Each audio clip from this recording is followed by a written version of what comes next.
इसमें एक नई टेक्नोलॉजी को अभी हम लोग ला रहे, पहला प्रोजेक्ट अब नागपुर में कर रहे हैं। वो जब मैं जेकोस्लाविया गया था तो स्कोडा कंपनी में गया था, और उनकी 18 और 24 मीटर की बस है। अब वो बस को अगर हम इलेक्ट्रिक पर लगाएं तो केबल पर केबल डालनी पड़ती है। अब बस स्टॉप पर ऐसी टेक्नोलॉजी है जो सीमेंस के पास है और हिटाची के पास है कि बस रोलिंग स्टॉक 18 मीटर 24 मीटर का अब टाटा जॉइंट वेंचर उनके साथ करें वो बनाने वाले हैं।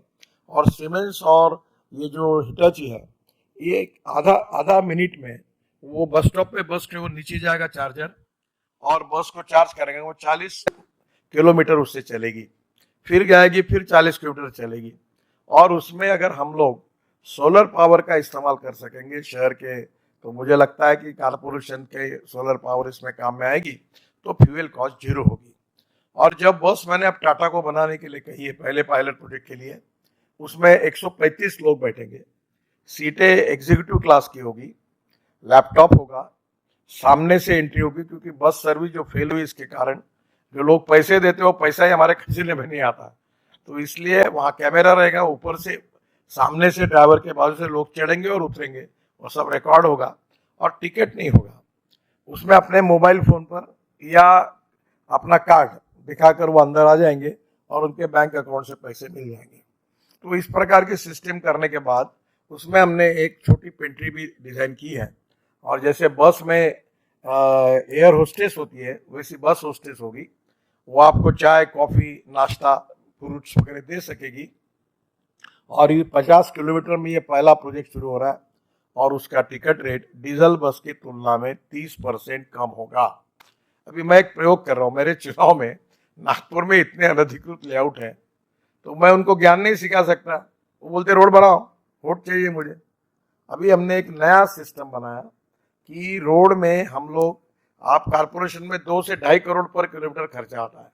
अब मैंने जो निकाला है सोल्यूशन, वो 15 से 20 लाख रुपए किलोमीटर है।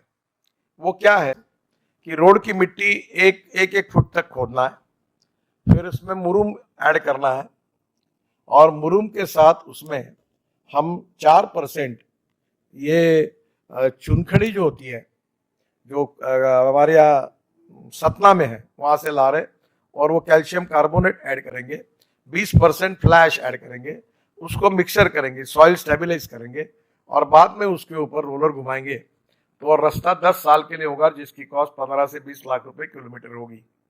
अभी उसमें वो जो साइंटिस्ट है उन्होंने मुझे कहा है कि हमारे यहाँ जो स्टील स्लैग निकलती है, वो भी अगर वेस्ट मटेरियल है उसको बारीक करके पाउडर बनाते हैं तो 4 रुपए किलो मिलती है। वो 4% डालने से भी सॉइल स्टेबलाइज होती है।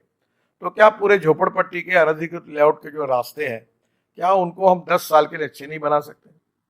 तो मुझे लगता है ये रोड का भी बात जो है, अभी ये नागपुर का प्रयोग है। आज ही कमिश्नर साहब से मेरी मीटिंग हुई, 2.5 किलोमीटर के 2 सैंपल बन रहे हैं, और बनने के बाद आंखों से आप देखिए, टेस्टिंग कराइए, तो ये इतना 2 करोड़ 2.5 करोड़ का, 15 से 20 लाख का पूरे रास्ते बन जाएंगे, तो गरीबों को राहत मिलेगी। और ये बहुत महत्वपूर्ण बात है। और मैं आज ट्रांसपोर्ट मिनिस्ट्री के नाते मेरे पास सभी स्टेट के बस ट्रांसपोर्ट का काम है, और बस ट्रांसपोर्ट में मैं आपको बताऊंगा कि इसमें भी सरकारी मदद की कोई जरूरत नहीं है। एक बस डीजल में जो चलती है उसकी पर किलोमीटर कॉस्ट 115 रुपए पर किलोमीटर आती है। जब सब्सिडी के साथ जब टेंडर निकला था तो 39 rupees for non AC bus and 41 rupees for AC bus पर किलोमीटर रेट आया था।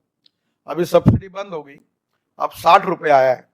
पर आने वाले समय में जब इलेक्ट्रिक बसेस की शुरुआत की, मैं इस विभाग का मंत्री हूं, और मुझे याद है तब इलेक्ट्रिक बैटरी की कीमत, लिथियम आयन बैटरी की कीमत $150 पर किलोवाट पर आवर थी। और आज ये लिथियम आयन बैटरी जो है, इसकी कीमत बीच में $115 थी, अब $105 तक आई है। अब हिंदुस्तान में 5 कंपनियां, टाटा, अडानी, बाद में सुजुकी, पैनासोनिक, ओला, ऐसे 5-7 कंपनी अब इलेक्ट्रिक सेल भी बना रहे हैं।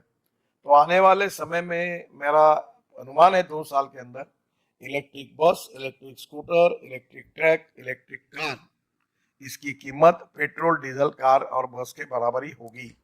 अब देखो इलेक्ट्रिक स्कूटर आप लोग यूजर कितनी पॉपुलर हुई है, हमारे देश में बड़े प्रमाण पर इलेक्ट्रिक स्कूटर एक्सपोर्ट हो रही है। तो मेरा आपसे एक सुझाव है कि पूरा पब्लिक ट्रांसपोर्ट ऑफ इलेक्ट्रिक पर कन्वर्ट करने से हमारा ट्रांसपोर्ट सर्विस में घाटा होने का तो सवाल ही नहीं, उल्टा हमारा फायदा होगा। जहाँ 120 रुपए का पेट्रोल लगता है, 110 रुपए का डीजल लगता है, वहाँ इलेक्ट्रिक में खर्चा आता है 7 से 8 रुपए। यानी देखो कितनी बचत है। दूसरी ओर अगर हम लोग इथेनॉल यूज करेंगे तो इथेनॉल में 60% बिजली और 40% इथेनॉल पे चलती है गाड़ी। मेरे पास इनोवा गाड़ी है टोयोटो की, तो गाड़ी चलती है तो उसका रेट आता है 25 रुपये लीटर एवरेज पकड़ के, पेट्रोल का 25 रुपये लीटर पेट्रोल का भाव आता है। और अभी हाइड्रोजन तैयार करेंगे आप कारपोरेशन में, तो अब हाइड्रोजन की बस इससे भी सस्ती होगी और हमारे वेस्ट से हाइड्रोजन तैयार होगा। हाइड्रोजन 4 प्रकार का है। जो कोयले से तैयार होता है वो ब्लैक हाइड्रोजन, जो पेट्रोलियम से तैयार होता है वो ब्राउन हाइड्रोजन, और जो गंदे पानी से और कचरे से तैयार होता है वो ग्रीन हाइड्रोजन।